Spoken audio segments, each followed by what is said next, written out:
Welcome to Virtual Assistants, the Agency Growth Machine podcast. Take your digital marketing agency to the next level as we share secrets, strategies, and client success stories. Step back from the day-to-day of your agency and activate massive growth using virtual assistants. Hello, everybody. Today we have Joe Troyer, owner of PPC Ad Labs. Great to have you here, Joe. Thanks for coming on the show. Thanks for having me. Excited to be here. Yeah, so I would right off the gate, come up with a question. What is PPC Ad Labs? Of course, the only thing I know about it, that comes right on top of my mind is pay-per-click. So, what is PPC Ad Labs, and how did it come about? Yeah, so really, at the end of the day, as a marketer for years, right? I've been a marketer since 2008. I've always looked at tools like SEMrush and SpyFu and iSpionage for data on pay-per-click to find leads, to see what people are advertising in the marketplace. For me, that competitive intelligence is always super key, but the data that our ancestors, so to speak, provide is awful, right? The accuracy is just so bad. And that's why we really call them our ancestor tools, right? So PPC Ad Lab takes a snapshot of what's happening right now in the marketplace. Who is bidding on these keywords? How often are they bidding? What ads are they showing? And really can help you prospect to people running Google ads, but also we use it full service and actually have a lot of customers who do too. So we use it to prospect to find people running Google ads, right? To prospect for your agency. We then use it in our sales meeting as unique data points because we have data that nobody else in the marketplace has. And so our agency owners are loving it. And then in onboarding, when you go to onboard a client, you know as well as I do, and so do other marketing agencies, it's like, all right, great. So I onboarded you and we're going to get you a bunch of calls. We're going to get you a bunch of leads. What's your offer? And they're like, oh, my offer is, let's say it's an HVAC company or it's a service company. And it's like, our service fee is $169 and we'll give them $10 off. And we're open 4 hours a day. And you're like, man, how am I supposed to blow that up?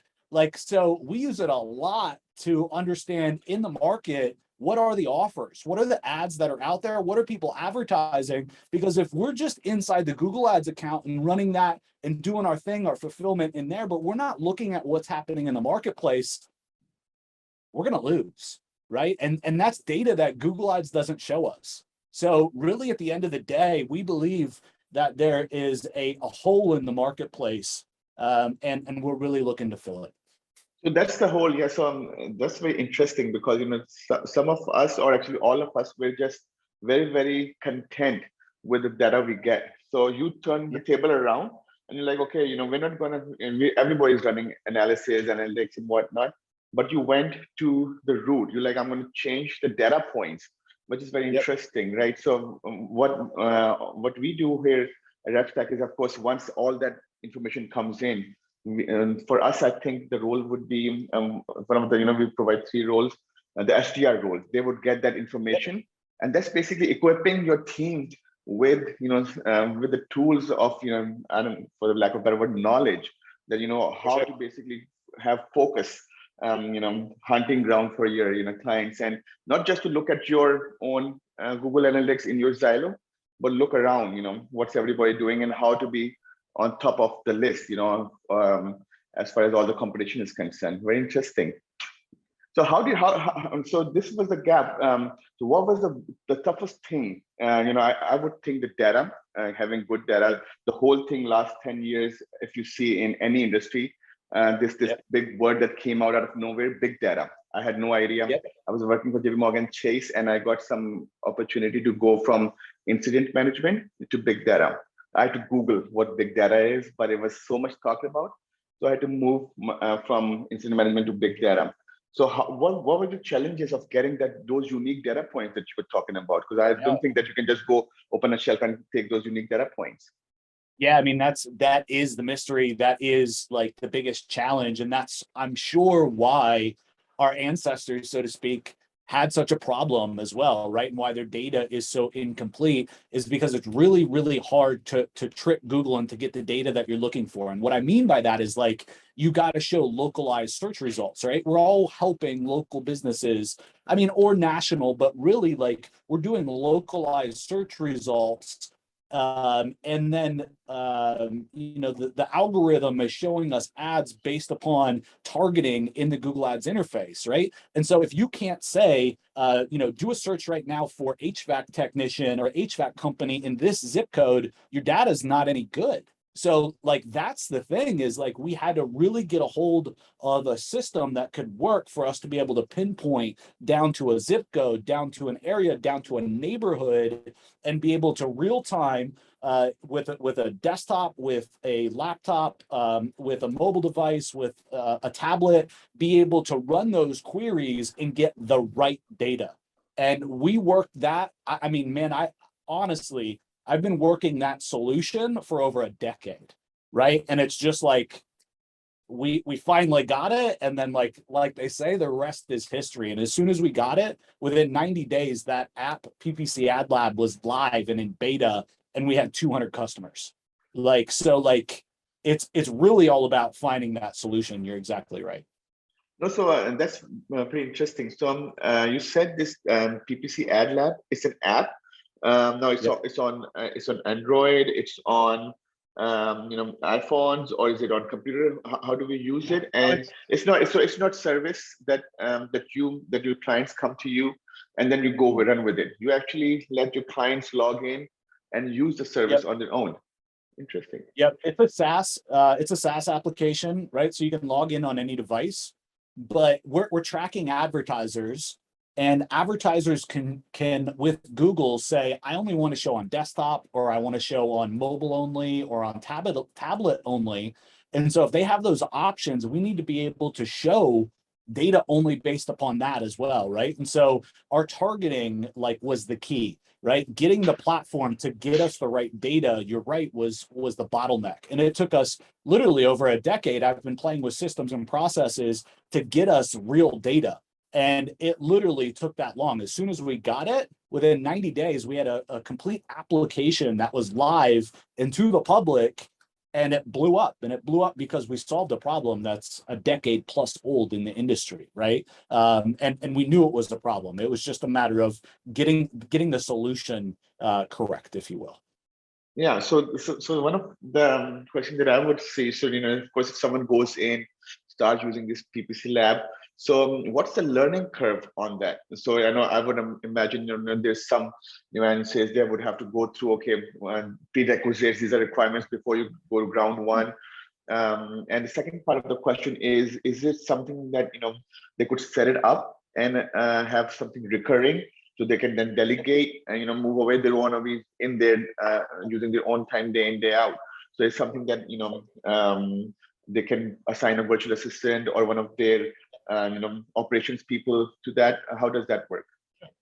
Yeah, so I mean, literally, let's say probably the number one use case that everybody wants to use it for is prospecting, right? So you got an SDR, you're an agency owner, and you're like, I want a better list. I want a list of the people that I know that are spending money on Google Ads, because they're like the cream of the crop. They're spending money there, and they have been spending that money there. I know I can get them a better ROI, right? Whether it's improving their Google Ads account, or whether it's conversion rate optimization, or if it's getting them local traffic or ranking in the maps, whatever it is, it's just a great indicator and a great place to start. It's like the cream of the crop in my view.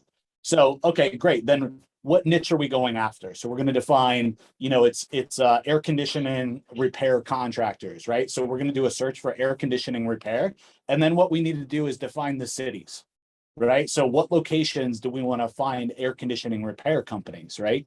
So we can then define a list of cities, and then we give it a schedule. So we say, how often do we want to check? Okay, so my suggestion would be to check twice a day. And the reason to check twice a day is just because you can only show, there's going to be a lot more advertisers than you think, right, that are bidding on those keyword phrases. And you're going to need to check more than once a day in order to see all of them. So I would check twice a day and let that run for 7 days. and you're going to get most, if not all, of the advertisers that are running in that market. And I say that's kind of a blanket statement. I have been really surprised. We did a search for digital marketing company in Orlando, Florida, and ran that search over 2 weeks, and we found 139 competing domains in Google Ads. Okay, so like that's crazy. I would never think that. But let's say that you just want to list in 5, 10, 20 cities or 100 cities. It doesn't matter, right? And you let it run for a week. You can then export all that data. We'll go pull contact information so that you can outreach to them then, right? You can export that, pull it into, let's say I know you guys use Go High Level. A lot of people do. You could then push that into Go High Level so it goes into your own prospecting funnel, so to speak, in your own system. Or we just launched V2 of the app, and we have multi-step outreach via cold email built right into the application. Okay, so now you're saying that you're helping them with prospecting, and then you're Yep. now the phase 2 that you have is like, okay, now you've got all this, and basically gold that you're sitting on of data. Now you're going to be going and reaching out to and utilizing this data basically. So what is your number one thing? What would you suggest, or what most of your clients do is that, once they have all this information and they have all these, prospects in line, so, they just start calling them, email. What is your go-to? I know, of course, you just mentioned high level. Depstack is a big user of high level, and most of our, I think 67%, we did a math, 60% of our users are high level users. And we have our marketing team, they're advent users of high level. Going back, of course, we've been associated with 7-figure agency. And we did also have a talk with Sean Clark, the owner of High Level. So we're all about high level. So what are the next steps, and that usually, or there's some things that, what are the nuances that some people that you've seen after they have all these prospects, they do wrong. That, they have all this information, but still they can't, convert it. So look, like the digital marketing agency world is very different now than it was when I got started in 2008, right? And it's very different, like just in the last year, right? Like this space moves so fast, right? So I think that one big issue that I see so many marketing agencies make is that they look just like everybody else, right? They sound like everybody else. They're making the same promises as everybody else. Their call to actions are the same. Their foot in the door is the same, right? Like they just blend in the marketplace. And so, if you got data or you got something valuable, use that as a foot in the door. Use that to have a different conversation that they haven't seen before. So we talked about prospecting and how we build lists, but what we're doing next, I think, is really interesting. And that's, we've white labeled the application. So once we run the reports for a marketplace, we can share that data white labeled, and our agencies can use that in outreach. So they can say, hey, I did this research and here's what I found. Would you like to see, how many times your top competitors came up and what their ads are and when they run their ads, and nobody else has that data, right? And so we have people that are scoring great relationships that have been in the industry, been in the same market for a long time, and have never been able to get traction or get somebody's attention because their offer and their messaging was just kind of bland, right? It was me too. And now that they're coming to the table with value and something that nobody else has, they're building new relationship and getting new results. Okay, sounds good. So I know you've talked about PPC Ad Labs, but you just mentioned that you've been in this market, or in this field since 2008. So I'm a baby compared to you. Actually, my co-founder Azhar, he did his own digital marketing for 13 years, and last year we started Repstack. That's our, of course, virtual assistants or associates. Provide resources to digital marketing agencies. So what are the other ventures that you've had, and then what was your journey from 2008 to that, and now you ended up at PPC Ad Labs? Yeah, for sure. So man, it's been a crazy journey, right? Like this industry is so amazing. Like there is just an endless amount of opportunity to learn, to make an impact, and to make a lot of money as well. I mean, it's crazy. Like, so when I got started in 2008, I was doing website design, website development, by accident. I knew I wanted to do something online, didn't know where to start. And back then, there was a big need, a big opportunity for websites. Very quickly, about a year into that, people started asking me, my past clients, all right, Joe, I got this thing, but it's not making me any money. Like, yeah, you did a great job on the website, but like, what's the next step? Like, I did this to make more money. I invested in a website so that I could get more traffic, that I could get more phone calls, that I could make more revenue in my business. Like, you gave me a pretty website, but now what? It's like, oh crap, now what? I don't know. Let me go find the answer. So very quickly got into pay-per-click and SEO, and I by pure dumb luck, like landed some huge clients and got some very big opportunities. I network really, really hard. I keep in contact with my relationships, and I always try to give more value than I take, right? Like, I always want whoever I'm working with to like get the better end of the deal, right? I want their value to be here, and I want my value to be here. And I think as long as the scales are always tipped like that, I think that I'll always do well long term, right? That they'll refer me, I'll get business. But man, like, I had the pleasure of working with like the county that I lived in. I rebuilt their website and was on the first page of the newspaper. I ranked for the keyword fat loss, #2 in Google. I ranked the keyword watches, #1 in Google. We worked with the BBC. I mean, we just had some crazy opportunities over the years. And then a friend of mine was like, hey, Joe, he was referring me lots of business. He had a digital marketing agency, but he was also in the business of training other marketing agencies. It's like, Joe, you got to start sharing your systems, your processes. Like, you got to start sharing what you do with other marketing agencies. And I'm like, why the heck would I ever consider that? Like, there is no way. Like, wait, you want me to give up like my software and like everything I built so hard to develop? Like, you want me to give that to other people? Like, you're crazy. And man, it went on for like a year. Every couple of months, he tapped me on the shoulder. Hey, buddy, I got an audience of agency owners. They need what you got. No, no, no, no. And then I'll never forget it. Like, I was doing well, but he bought a brand new house. And he's like, yeah, I bought it in cash with the course sales that I had this year. And the business has operated on the recurring that came in on the back end of this. So I just saved the course sales, the front end. And, I just put that to the side, and I bought this house for cash this year. And I was like, wait, you what? I'm like, all right, man, like, let's give this a shot. I'll give it an opportunity. I'd like to pay for a house in cash in a year as well. And it's a damn nice house in South Florida, Palm Beach County, very expensive real estate. And man, kind of the rest is history. Like, I got prepared to run the webinar with him, did a couple webinars with other people to prepare.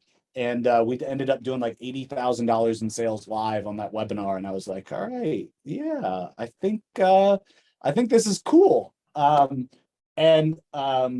lot of inspiration came from that other than the money, right? I was working with people that were like me, right? I started to work with my peers, right? And I started to be able to share with them things that worked for me. And I was able to share my takeaways with them. And all of a sudden I realized, like, holy cow, there's a lot of money to be made here, but I'm making good money already in my marketing agency. But the difference is like, I feel good doing this, right? Like, a local business owner thanking me was kind of worn off, right? It didn't mean anything to me anymore. It was normal, right? But like, one of my peers, like, thank you, like, my business just tripled overnight, and I'm able to do so much more in my business with so much less time. And it was just different. And so I started to be able to feel a lot of impact, if you will, working with digital marketing agencies and my peers. And so since then, man, I've built, bought, sold, and exited multiple agencies. I've bought books of business. I've bought entire businesses. I was able to build my last agency very quickly and exit. I went from 0 to $1 million run rate in 4 months. That was crazy. And most recently, our last exit was in December of 2021, and we sold a company that I was a part of for about 2.5 years, Invisible PPC.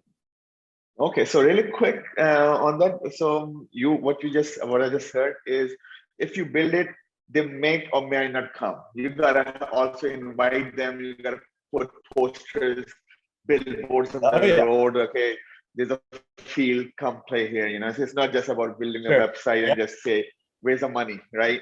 That's where PPC, SEO, and all those good things come in from. And the other part of the story that I took out of from you is that it's the philosophy of abundance, right?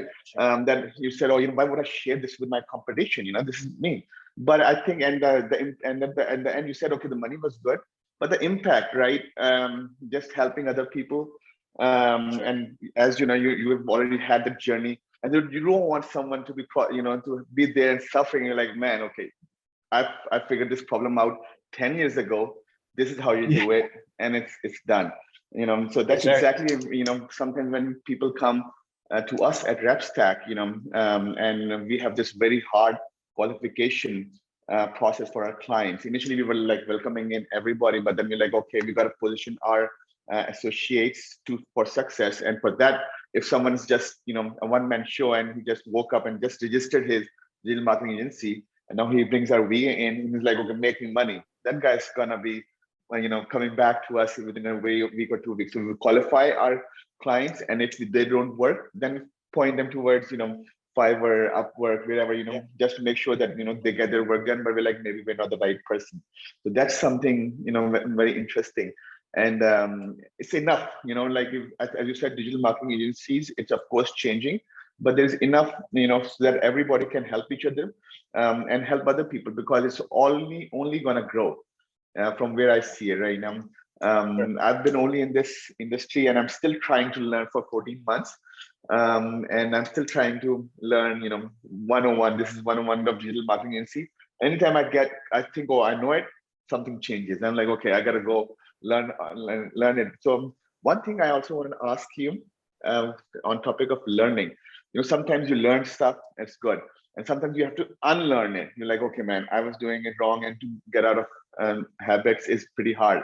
So what is one thing, if you could point out, it's such a cliche question, but I have to, because the way you were telling that you wish you knew in 2008, that you know now, that if you knew that, if the journey from 2008 to 2021, it would have been maybe half that, but that you would have done.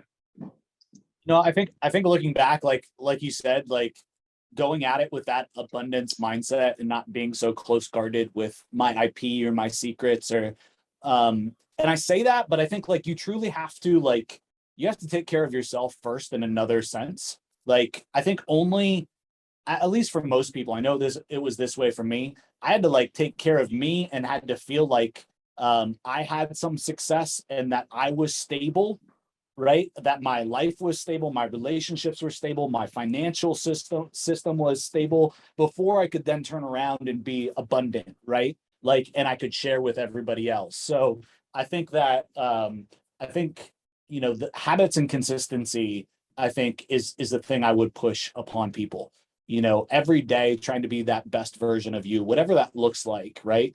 And making sure that every day you're hitting that PR, that personal record, that personal best. And maybe you can't hit it every day, but you're waking up with that mentality, right? How can I be the best version of myself today? That's a really good segue to my next question. So I'm going to share this picture once, asking Martin. So I saw this picture of you in a meat freezer. It's like big meat freezer, and there's just water and ice in it, and you're sitting there in a swimsuit. So, and it doesn't look like it's pretty warm outside. So what's that about? And it's, I know you talked about getting your personal PR score up. So what was that about? Yeah, so that picture is from an ice bath, right? And so I take an ice bath or go in like a cryotherapy chamber almost every day. And really it's for recovery. It gets your blood flow moving, helps with your circulation. It also helps with like built up lactic acid. And so it makes me feel good. And the reason that that's important is like every day it allows me to show up and be my best.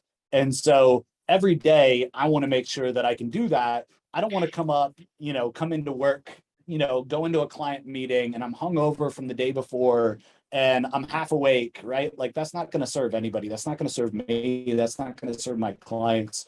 And so for me, like I have built a routine that that is the best thing for me, that I know is going to have me performing at my That's like optimal self. the Tom Brady of digital marketing agencies. So I've heard, the big guy himself used to sleep at 8. So having and that's sometimes like I think pretty hard because you're putting yourself in that position that you're accountable to yourself. You're not accountable to your boss, your manager, whoever. You can only lie so much to yourself. So you're like, okay, I know I got to put 100% of myself out there to get 100% results. So that's interesting. 100%. And so the other part of the question was, of course, another thing, and I was witnessed it when you held it, and I had I was itching my hand, and there was a picture of you holding a ninja a knife, or a ninja sword, basically. So tell us a little about how you got your hands on that ninja sword. Yeah, so we were at Seven Figure Agency, and there's a session called Ninja Hacks, right? And the winner gets a sword. I just was lucky enough to get the sword. But at the end of the day, like everybody votes on their favorite session, right? Whoever did the best, whoever gave the most, kind of, whoever had the ninja trick. And I try for whenever I contribute in a session like that, not to just be the trick or the hack, right? But to be the contribution that like gives the most, that's going to last long term, right? Not just like, hey, this little Facebook trick or this little Instagram trick or this little hack. Really try to give something that has lasting value. And so really what I was able to share is how I spend about 90% of my time in deep work. So Carl Newport wrote this book called Deep Work that says basically all of us are getting inundated every day, all day with social media messages, Facebook, scrolling of the feed, right? We're getting phone calls and we're only like ever doing surface level work, right? We start on a task and we're like 2 minutes into it. We're maybe just starting to get some momentum and ding, interruption, right? And we take our eye off the ball, we go to it. And then 10 minutes later, we finally wander back and we start again. And like, basically, like we never get any real deep work done. And he gives all these examples of, Olympians and people that have crazy companies and have done amazing things. And and gives case studies on them and shows how basically the reason that they've been able to get the results that they have is because they've been disciplined, right? And like they've known what their priorities are and they focus on doing deep work and not that shallow work. And so I really shared how my systems and processes that allow me to spend 90% of my time in deep work. So that book was a great takeaway. And you mentioned like the ice baths, that's part of it. So there's a physical and a mental side of it, not just sitting down and doing the work, right? So there's like the physical side, the mental side. There's also like, what are the base systems and processes and kind of entrepreneur operating systems, if you will, that allow me the bandwidth to do that I know that things are getting taken care of, right? And the balls aren't being dropped, but allow me to check out so that I can actually do that deep work. And I just gave everybody all of it. It was basically, here's this doc, it has everything in it. It's basically how I run my entire life. It's all of the physical stuff, all the mindset stuff, all the SOPs and all the systems, and everything here in one package for you. I remember as soon as it was done, I'm like, I sent you my email on a piece of napkin. I'm like, send me the SOP for and the delegation. And I always tell everybody, delegation it's not a science, it's an art, right? It takes time, and sometimes it takes courage also. That's your baby. Now you're having someone else do it. Maybe are they going to take care of it? Are they going to feed it? Is it going to grow the same way that I've been wanting it to grow, or it's going to be different? So very, very, very interesting. The last thing, that I had is, of course, we are niche right here is digital marketing owners. And you're like, I think, it's really, really safe to say Guru on digital marketing agencies having done that and, moved to different digital marketing agencies. So what is, something that you would want to tell the digital marketing agencies right now, owners right now, who are just starting off? And also sometimes, sometimes you start, it's really good, and then you hit a plateau. And that's sometimes people say, okay, that was it. Maybe it was a beginner's luck in the beginning, but that plateau is part of growth. Everybody knows who has had certain growth that they're gonna hit that plateau. So what would you want to tell digital marketing sees? What one piece of advice or that you would want to share before? Yeah, I think at the end of the day, again, this industry is always changing. It's always moving, and you got to embrace it. If you don't, you're going to look at that like a curse, because things stop working, things change, right? And it's back to the drawing board. And if you look at it like that, you're probably going to struggle in your digital marketing agency. If instead you invite the change, you welcome the change, you embrace the change, you're going to do a lot better, right? Like, because you're keeping up with the Joneses and you're helping your clients keep up with what's happening in the industry instead of ignoring it, right? So I think it's like embrace how fast this industry changes, use it to your advantage. And I would combine that advice with like, I see a lot of agency owners that killed it and they got kind of lucky very quickly. And it allowed them to not have to mature in some areas of their business. And those areas kind of got stagnant and their offer kind of got stale. And then they've plateaued and haven't been able to figure out, how do I reinvigorate this thing again? How do I get back to bringing on a dozen clients over the course of a couple of months like I did before? And it was so easy. And I really think that comes down to offers, right? I really think it comes down to offer creation. And I think it's one thing that isn't really talked about a lot in the marketing agency community. Like, we talk a lot about like, what's your package? What do you sell? What's in it?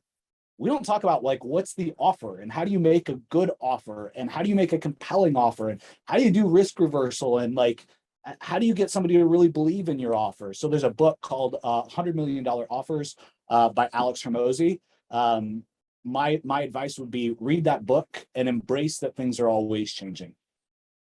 Awesome. I love the idea that, don't fight the change, welcome the change. It's kind of within program management or project management, the concept of agile, right? Change is good, but of course you're going to change, you got to move forward. You cannot just drag your feet that, okay, this is how it's been done, this is how it's going to do, because otherwise you're going to, if you want to grow, you got to grow how you think, how you do things. And that's the part of growth. Really good. That's awesome. Thanks a lot, Joy Toyer, for being on the podcast. It was a privilege to have you, and hopefully we'll be talking soon. Yeah, thanks for having me, man. My pleasure. Hope you guys got tons of value out of this. Yeah, it couldn't have more. I thought I had, all your stuff login, but like after you hear it, it becomes, you refreshing it and you say, okay, that's what I need to go back and do, and it's something, why reinvent the wheel? Right. And a lot of people, I think I've heard it, that they say, okay, I'm not, really clever. I just pick up other people's, tricks and then implement towards myself. That's exactly, you don't want to like start from scratch. If you ever, in college, if you ever sat or in school and started writing an essay and it's a blank paper, that's the first word is the hardest. Now, with this, what we're trying to do with our digital marketing agency is that with the first part of the essay, we kind of give them like a whole structure, and then they can fill their own pieces. It's not one size fits all. You would have to, do something hands-on stuff. But that's where we try to bring in, the people like you who have a great value within their, experience and expertise, and then we can share with our, viewers here on the podcast. Thanks again, Joe. Was amazing to have you over here. Yeah, thanks again. See you, everybody. This has been The Virtual Assistant, the Agency Growth Machine podcast by Azar Siddiqui, co-founder at RepStack. If you liked today's episode, you can find more and subscribe at repstack.co. Thank you for listening.